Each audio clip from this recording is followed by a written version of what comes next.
নমস্কার বন্ধুরা, আশা করি তোমরা সবাই খুব ভালো আছো। আজকে সকালে হাঁটতে গিয়ে দেখি তাল গাছের নিচে বড় পাকা একটা কালো তাল পড়ে আছে। তালটা নিয়ে বাড়িতে চলে এলাম। এবছর তাল দিয়ে অনেক কিছুই খাওয়া হয়েছে, এখনও পর্যন্ত আমরা এবছরে তালের পোড়া পিঠে খাইনি, তাই ভাবলাম দুপুরে রান্নার পর এই পোড়া পিঠেটা আজকের বানাবো।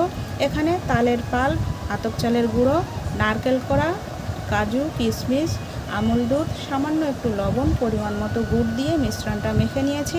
উনুনের উপরে একটা লোহার কড়াই দিয়ে দিতে হবে, তার নিচে বালি দিয়ে দেব, ওর উপরে ধুয়ে রাখা কলা পাতা দিয়ে দিচ্ছি। মেখে রাখা মিশ্রণটা এর মধ্যে দিয়ে চারিদিকে খুব ভালোভাবে ছড়িয়ে দিতে হবে।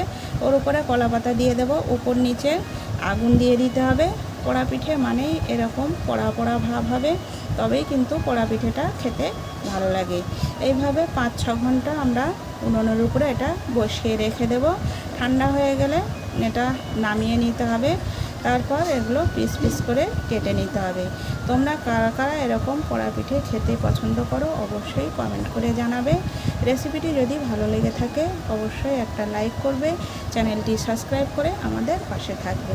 সবাই ভালো থাকবে, সুস্থ থাকবে। দেখা হচ্ছে আবার পরের ভিডিওতে।